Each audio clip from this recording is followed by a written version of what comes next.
So the way we started Triple was a basic question that I had was, how many of you know which stock to buy? Like, you know, the S&P has 500 stocks, right? How many of you know, like, what, the 10 stocks that is in a portfolio? How do you discover?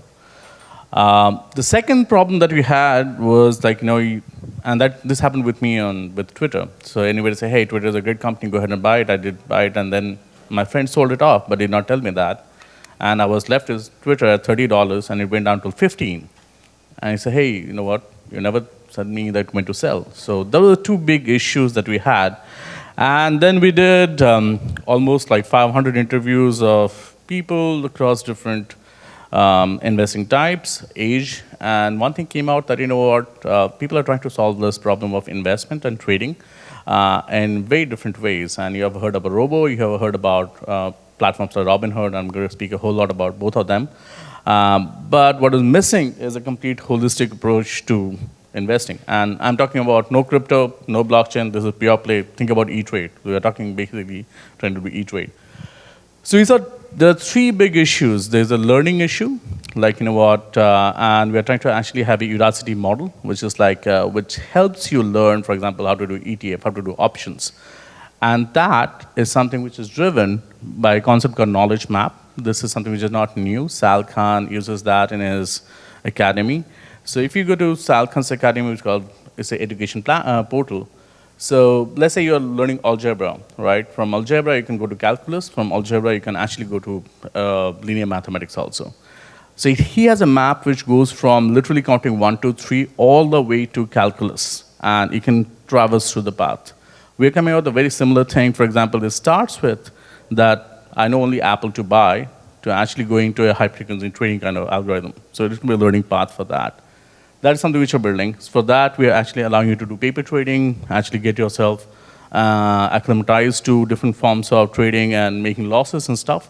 And all that knowledge about you as an investor gets fed into our AI engine to actually give you better recommendations, which actually is in the find segment, right? So if you take a look at typical discoveries happen very ad hoc. Like, when you're actually thinking about buying a new stock, you typically either have CNBC, but CNBC or the 500 stocks that are there. By the way, there are 10,770 stocks in the US stock markets, and not talking about global. You actually pick up only 5 stocks or 10 stocks. That's it. Unless until something major happens, which basically happens for a tier 3 stock like in mergers and acquisition, where you have no role to play, or they simply go bust. So we are trying to make smart discoveries happen. The smart discovery portion of it is we have a proprietary data source, which we actually do an affinity analysis on, and then you give out. Think about Google and Yahoo searches for cow in 2001. It would have said, hey, cow has 4 legs and stuff. But today, if you search, there's no Yahoo possibly, but you have Bing, you actually get a completely context-driven. Like, for example, my Google search on cow would be totally different to yours. And that is all because in the last 17 years, Google has tried to understand you, and it has made a model of you. We are actually trying to do that. People, when they go ahead and model investors, there are like 4 or 5 tags. Where you are in your career? Are you a conservative guy? And what do you look for in the next 20 years of your life? But life is a continuum. You have different challenges, and you don't keep on answering questions to change your strategies. And it needs to be a real time. So that's what we're trying to do. The third thing, I can't say we can actually give you a trigger for like when to sell, because that's not allowed. But we are allowing you to do something called portfolio management, which is like in any time, if I see there are 10 stocks, but I know that you should go ahead and rebalance your portfolio, we'll give you an option to do that. And that will be a one-click rebalance, which basically would come as an real-time instruction on your phone. So, hey, you say, hey, rebalance my portfolio, so I'll buy a new set, but you need to give me access to that. All this with the AI engine that we're building. There's no machine learning over here, it's pure AI. So that actually gives us, like, where are we placed, like in terms of your mental map, where we should be. So this is what the state of industry today, right? Apart from E-Trade and stuff, because E-Trade and other guys actually do a whole lot of let me just put it like E-Trade has $2.6 billion revenues, of which 475 comes from the trading portion.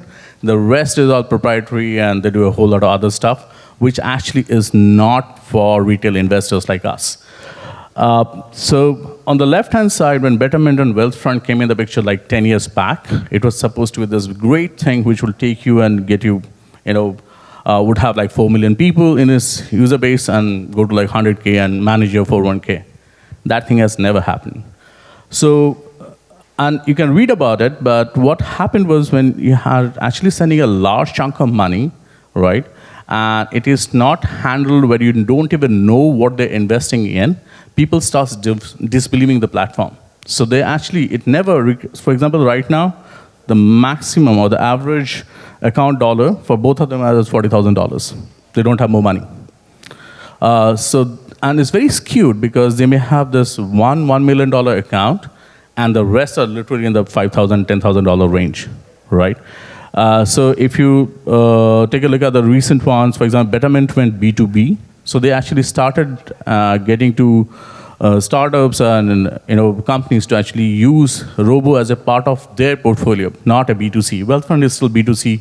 But they're trying to create a concierge service where if you have more than 100K, they will actually have a guy who you can call and actually make investments on your behalf. So the Robo thing is totally failing at that point, right? On the right-hand corner is where the biggest success is Robinhood, obviously. It has 4 million users who downloaded the app.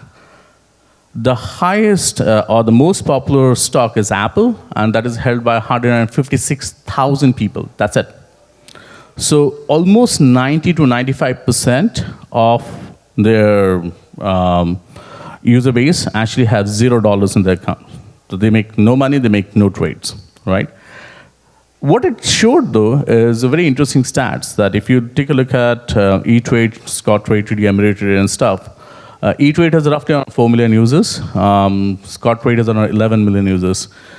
These guys, though, have never been able to penetrate the millennial market.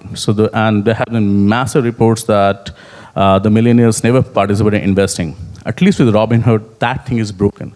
That, yes, in fact, the reason why they're getting funded at $6.5 billion is simply because they have the user base which none of these other guys have.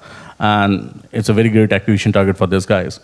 But it's a problem because they have a problem that there's no way to actually go ahead because it's almost like a no-help platform. So if people are not they don't know what to buy, what to sell, or when to sell, you won't get engagement, or you won't get engagement, or you won't get user participation. We actually are trying to go ahead and solve all of that.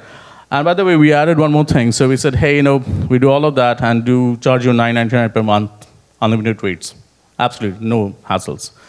We did one more thing. We actually added international trades. So you can trade from here to Hong Kong, to Australia, to Germany. But that's a premium model on top. That's all. Questions? Yeah. Any questions? Oh, there's one in the front, Deepak. How does your engine get educated about me as an investor? So let's say I'm typically those kind of people you were talking about, and I never do anything. I put my money to 401k or whatever, and I don't have the patience for it, or I don't really know anything to even attempt to do something, right? The engagement could actually mean I get wiped out, right? Correct. And then you're learning from it, and you might have come to negative biases on it. If I'm losing, you will keep on losing more with me, or if I'm gaining, you gain more with me. How do you actually go from educating discovery to call to action kind of? Absolutely. So, Could you kind of summarize that question for the audience? yeah, so basically what he's asking is that, for example, if you train any algo, it's supposed to be biased in the same way. So if you have a failing strategy of games, right, it will learn how to fail always, and it will start shorting, right? So, and then how do we tie up together that, how do we make him a better investor? So there are two portions of it. One is the engine for discovery is actually not based on what you are buying or selling. That is based on a hedge fund data that we have, which is basically, it's a public data source. For every hedge fund more than $100 million in the US, have to go ahead and form Form 13F.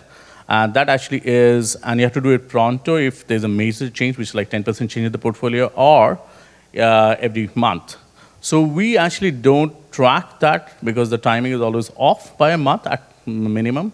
So, but we do, for example, right now we have a database of around 250 odd hedge funds having like 100,000 trades.